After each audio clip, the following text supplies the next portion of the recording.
Bienvenidos a Kaiser Report, soy Max Kaiser. Mostrar y contar. ¿Se acuerdan, verdad? Pues bien, los mercados nos están mostrando lo que los políticos se niegan a contarnos. Stacey.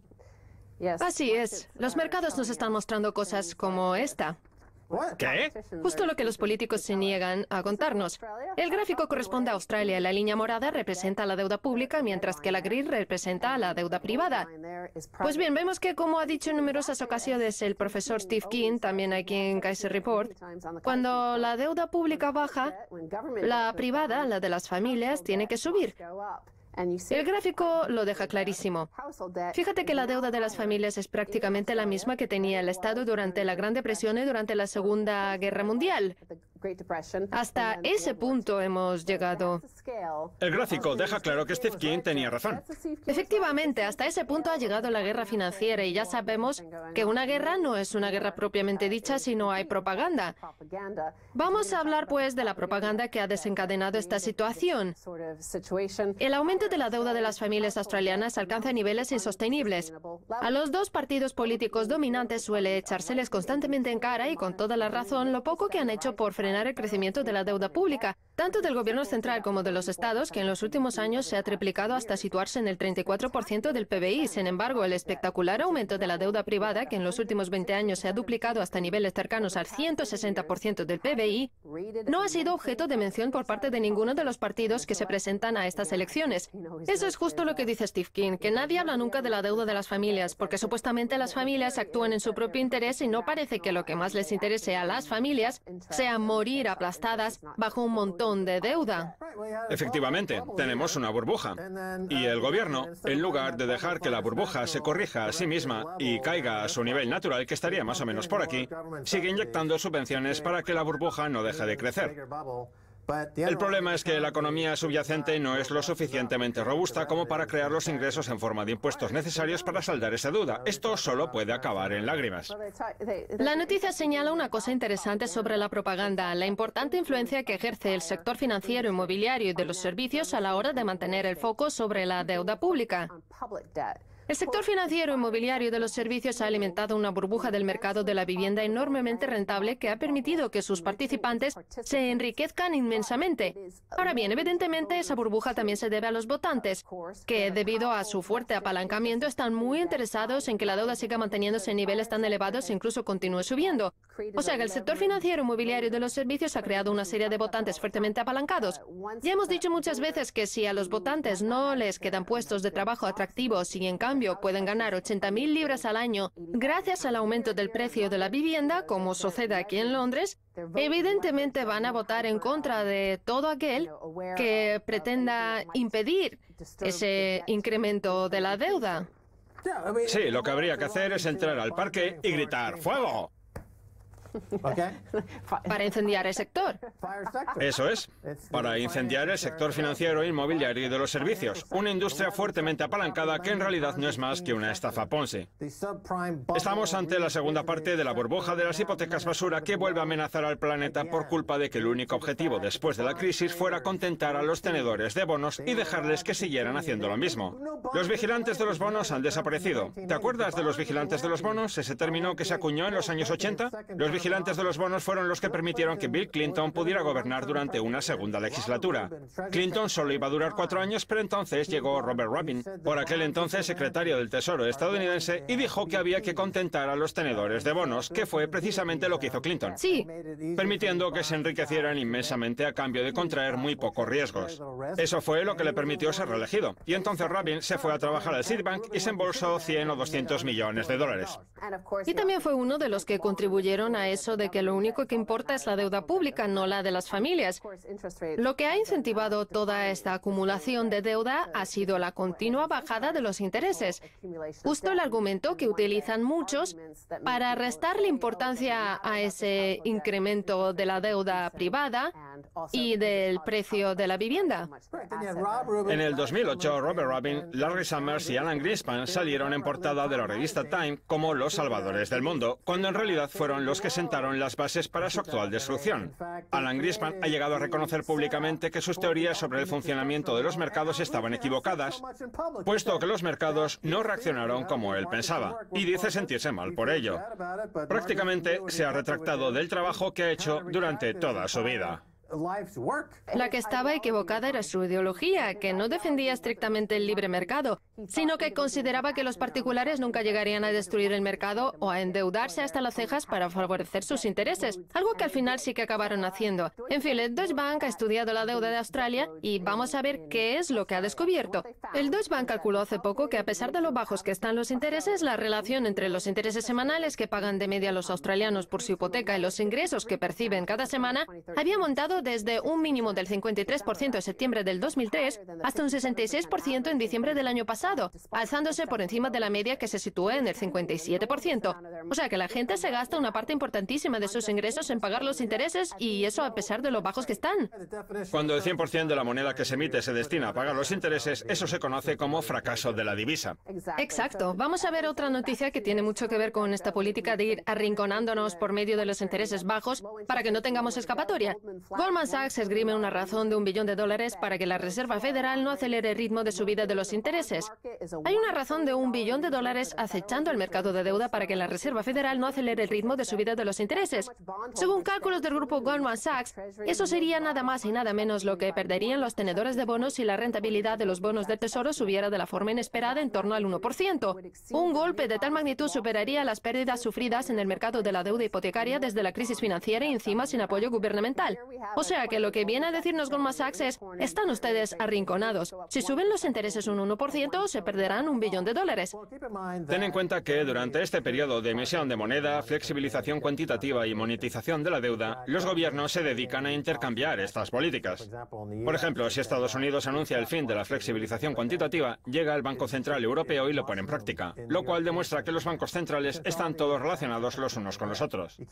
No se puede decir que la Reserva Federal haya puesto fin a la flexibilización cuantitativa, sino más bien que su homólogo europeo ha tomado el relevo expandiéndola. Desde la crisis del 2008, los bancos centrales han aprobado 600 relajaciones monetarias, una política que sigue manteniéndose en todos los bancos centrales y que trastorna por completo el mecanismo de riesgos y recompensas asociado a las operaciones con estos instrumentos de renta fija. Eso es lo que provoca que, como acabas de contar tú, y con toda la razón del mundo, una pequeña subida del 1% de los intereses genere pérdidas con un valor nominal de $1 billón en el mercado de deuda.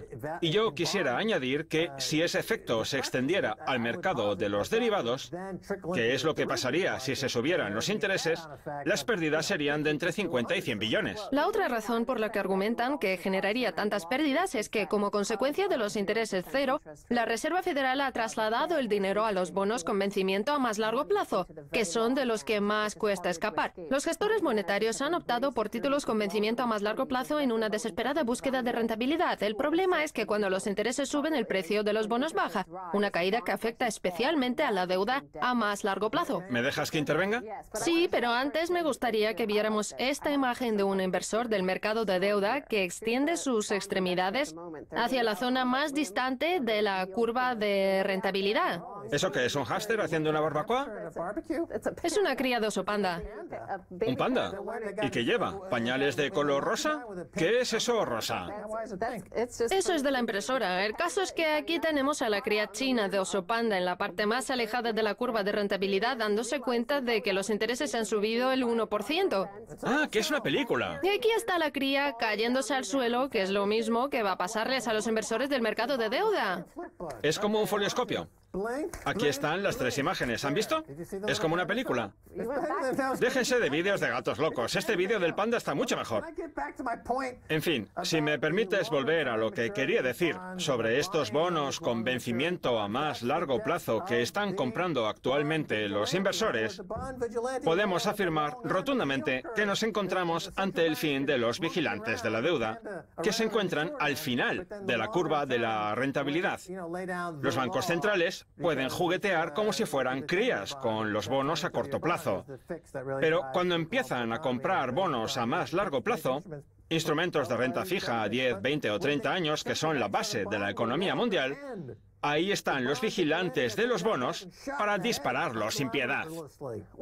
Ya que hablamos de osos panda, la mayoría de los pandas viven en zoológicos porque se aparean muy de vez en cuando y casi no saben ni subirse a un árbol. Fíjate en este. Ni siquiera sabe sujetarse en su rama. A lo que voy es que a las entidades bancarias se les ha olvidado cómo hacer banca. Y lo único que hacen tiene mucho que ver con nuestra primera noticia, que volvemos a recuperar.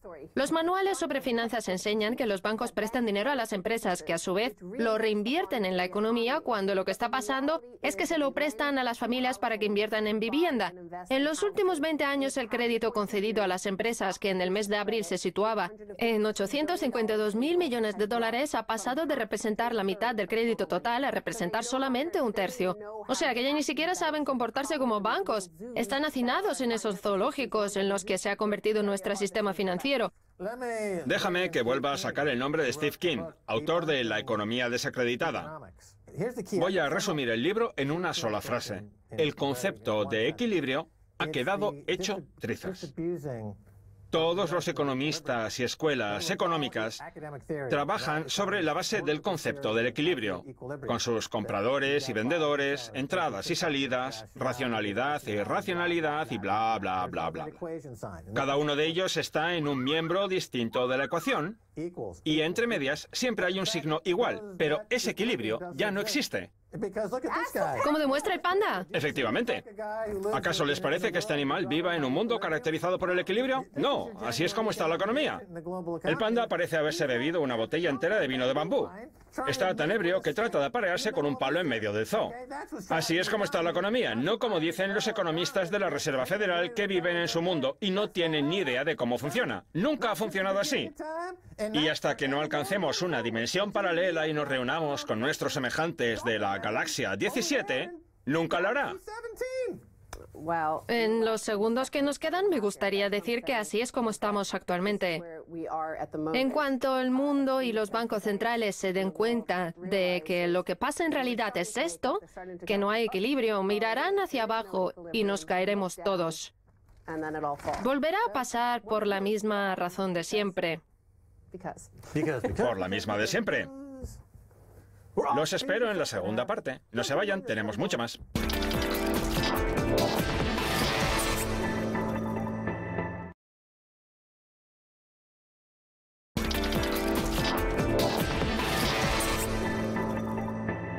Bienvenidos de nuevo a Kaiser Report, soy Max Kaiser. Es hora de volver a hablar con Tariq Nasheed, director de Colores Ocultos 4, que ha logrado recaudar más de $130.000 a través de micromecenazgo. Recordemos que se trata de la cuarta entrega de una serie de documentales. Tariq, bienvenido de nuevo. Muchas gracias. ¿Cuánto dinero han recaudado entre las 4 entregas gracias a la campaña de micromecenazgo?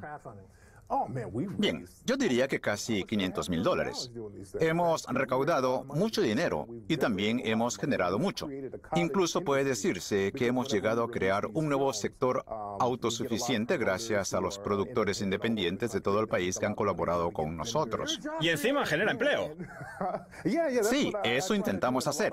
Muchas librerías, no solo de Estados Unidos, sino de todo el mundo, me han dado las gracias por haber creado esta serie, Colores Ocultos, dado que ha hecho que muchas personas vuelvan a pasar por estos establecimientos para buscar referencias y libros que mencionamos en los documentales.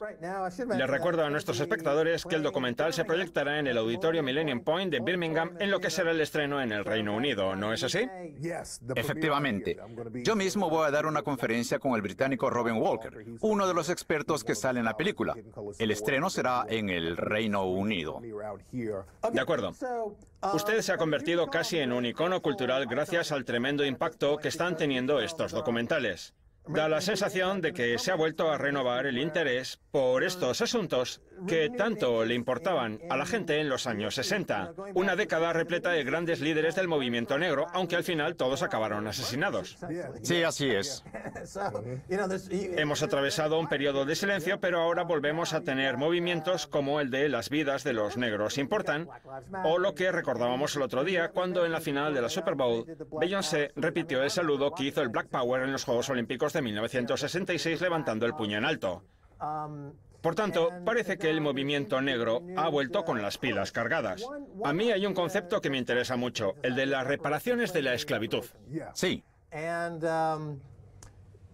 Yo tengo mi propia opinión al respecto, pero me gustaría conocer cuál es la suya.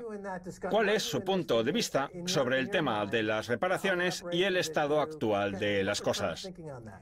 Yo estoy a favor de las reparaciones, porque la mano de obra africana contribuyó a construir la riqueza no solo de Estados Unidos, sino también del Reino Unido. De no ser por esa mano de obra africana, no habría riqueza ni en el Reino Unido, ni en el Caribe, ni en muchos otros lugares. Cuando se abolió la esclavitud en el Reino Unido, los que tenían un gran interés en ella recibieron un gran regalo de manos del gobierno. Así es. Eso fue lo que dio lugar a esa nueva generación de ricos. Sí. Así pues, ¿por qué no iban a debérseles reparaciones a todos los esclavos estadounidenses? Hasta en países del Caribe como Jamaica se está pidiendo al Reino Unido que pague reparaciones. El principal problema de la supremacía blanca es la mala distribución de los recursos. Así es como se controla a la gente, haciéndola económicamente dependiente. Es algo que tenemos que corregir en todo el mundo. Mire, Max, recientemente visité Estados Unidos, Sudáfrica y el Reino Unido. Y puedo decirle que, mientras que los blancos ocupan posiciones de élite en la sociedad, los negros viven mayoritariamente en campos de concentración, privados de todo tipo de recursos y bajo el yugo de la supremacía blanca. Ya que habla de supremacía blanca, voy a contarle una cosa, a ver si le parece un ejemplo de esa dinámica. Hace poco hubo elecciones a la alcaldía de Londres. Pues bien, durante la campaña, Sadiq Khan, que es musulmán, fue tildado por la oposición de terrorista. Supongo que por su raza, porque otro motivo no había. Sadiq Khan pertenecería a esa raza de personas que usted califica como melaninadas. Sí.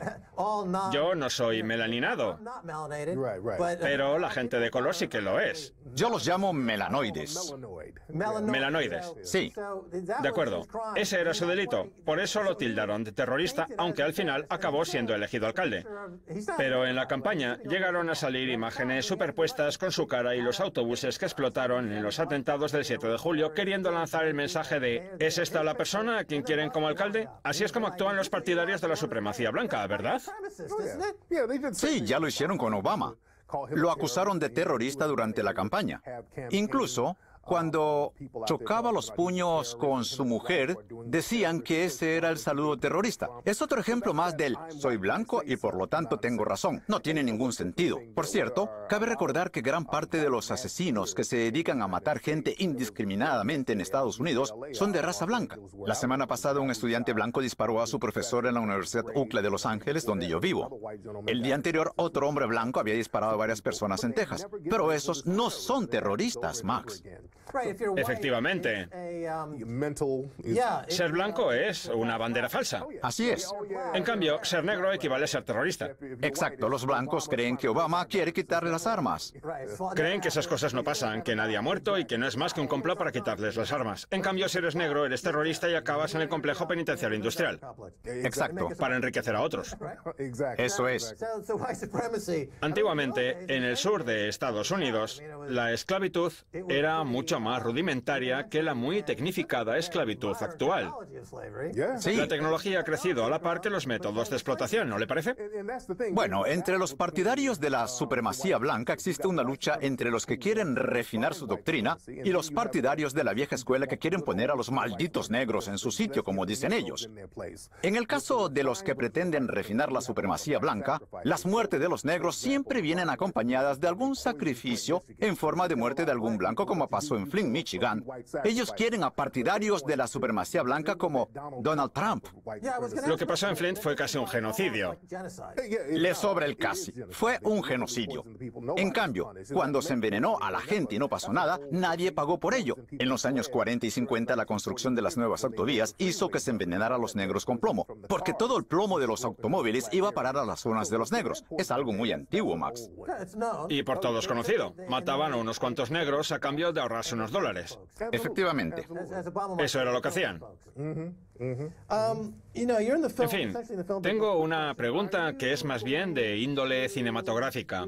¿Tiene pensado hacer algún largometraje? Sí, ya hice una película de terror, y más concretamente con zombies, sobre el programa de eugenesia. Se titula El Eugenista y está disponible actualmente en iTunes. Teníamos muy poco presupuesto y lo hicimos en apenas una semana. Ahora estamos trabajando en otro largometraje que se estrenará a finales de año y que trata de unos niños que huyen de la policía. Es una especie de drama policíaco. Quiero hacer cintas más épicas, cintas, por ejemplo, que hablen de los árabes que conquistaron partes de Europa en la Edad Media. ¿En qué han cambiado sus habilidades como director de cine con la serie Colores Ocultos? Sé que es un tema muy amplio, pero me gustaría conocer cuál ha sido su evolución como director cinematográfico. Creo que he mejorado porque en la serie Colores Ocultos tuve la oportunidad de trabajar con un equipo estupendo. Por ejemplo, el director de fotografía de la cuarta entrega participó en la saga de Mad Max. ¿Qué es lo que más cuesta en estas películas? Lo que más cuesta es que se trata de un documental, un género mucho más difícil que el narrativo, en el que se actúa, se graba la escena, se edita y listo. En el caso de los documentales hay que grabar, editar y luego hay que incorporar el rollo alternativo, lo que obliga a realizar numerosas investigaciones, buscar referencias en libros, conseguir fotos antiguas. Solo para esa tarea hace falta un año. Por tanto, los documentales son muy difíciles de hacer. Ahora mismo está compitiendo con una espectacular versión reeditada de la serie Raíces. Sí. Me acuerdo de verla cuando era pequeño. Yo también. Ahora la están reeditando. ¿Cuál está siendo la respuesta? ¿Qué le parece a usted? La verdad es que está generando algo de rechazo. Se han hecho muchos documentales sobre la esclavitud y he de decirle que en el canal Historia, la sociedad africana no sale demasiado bien parada, digamos. Nunca se habla de los negros que han ocupado cargos históricos importantes ni de los que han hecho cosas buenas. Solo saben hacer programas sobre bandas que nadie conoce y que atribuyen a la sociedad negra. Fíjese, por ejemplo, en la banda de los Bolos. ¿Quién ha oído hablar de esa banda? A eso me refiero. Y cuando hablan de los egipcios, siempre parecen mexicanos. Así pues, como digo, nunca sacan nada bueno de los negros. Pero bueno, volviendo a la reedición de la serie Raíces, lo cierto es que está generando algo de rechazo porque la serie solo habla de una parte de la historia. De lo que pasó en África antes de la esclavitud, no cuenta nada. Ahí es justo donde entra en juego la saga de Colores Ocultos, en la que hablamos de los africanos de Egipto, de Europa y del resto del mundo. Rellenamos los huecos que Raíces deja vacíos. Últimamente hay gente que defiende que los negros deberían volverse a África, sin ser conscientes de que eso es imposible porque los negros son necesarios para que el sistema penitenciario siga en pie. Esta es una frase típica de los partidarios de la supremacía blanca. Si no te gusta estar aquí, vuélvete al África. En lugar de acabar con la supremacía blanca, tenemos que irnos a otra parte.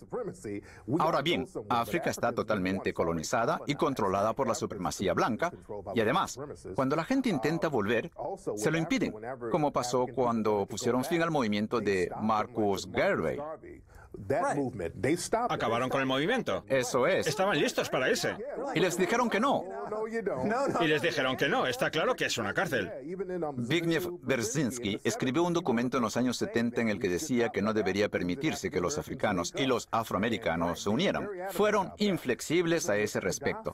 Hasta Gaddafi quiso ayudar a los afroamericanos a través de Louis Farrakhan, entregándole $1.000 millones para tal fin. Pero Bill Clinton dijo, de eso, nada. Ya que hablamos de Clinton, ¿qué influencia ha tenido Clinton en la comunidad negra? Una influencia nefasta. Desgraciadamente, a los negros solemos pensar que cuando un partidario de la supremacía blanca no se porta del todo mal con nosotros, es porque es buena persona. Sin embargo, Bill y Hillary Clinton, los meto a los dos en el mismo saco, le han hecho muchísimo daño a la comunidad negra con leyes como la de los 3 delitos, con su política inmobiliaria, con la reforma del estado del bienestar. Entonces, ¿por qué los negros siguen votando a Hillary? Porque desgraciadamente los negros solemos pensar que cuando un blanco no nos trata mal, está siendo bueno con nosotros. Esa es la mentalidad esclava de la que tenemos que desprendernos, como comunidad. Muchas veces no entendemos lo que es la supremacía blanca. Pensamos que es cuando una persona nos dice, oye, tú negro, vuelve a tu casa, sin ser conscientes de que la supremacía blanca muchas veces se manifiesta en forma de sonrisa. Eso fue lo que hicieron los misioneros en África, presentarse con sonrisas. Y la sociedad negra no ha sabido desprenderse de esa mentalidad colectiva. Nos queda menos de un minuto, pero hay un tema que no me gustaría que se quedara en el tintero. La película Django sin cadenas es una especie de historia de venganza en la que los esclavos matan a los blancos. Así es. Y la comunidad blanca no reaccionó bien a ello. Sí. Pudieron mirar por el otro lado del telescopio y no les gustó lo que vieron. Sí, pero tampoco les importó porque el personaje de Django solo mataba a blancos de poca relevancia. Los blancos importantes de la película mueren a manos del otro protagonista o al menos a manos de Django, pero con previa autorización, como pasa con el personaje de Spencer Gordon Bennett, que es el dueño de los esclavos. Y fíjese en el nombre de otro personaje, el Dr. King. ¿Se da cuenta? King Schultz. Eso es. El Dr. King Schultz le dice a Django, adelante, dispárale. O sea, que le da permiso. Y al final, el personaje de Kelvin Kenji muere a manos del blanco, no de Django. Muy bien, tenemos que dejarlo aquí. Un análisis excelente, sí señor. Tariq, gracias de nuevo por haber estado en Kaiser Report. Ha sido un placer. Muy bien, esto es todo por hoy en Kaiser Report. Somos Max Kaiser, Stacey Helbert. Quiero dar las gracias a nuestro invitado Tariq Nasheed. Pueden saber más sobre sus trabajos en hiddencolorsfilm.com. Si quieren contactar con nosotros, envíenos un tweet a Kaiser Report. Hasta la próxima. Adiós.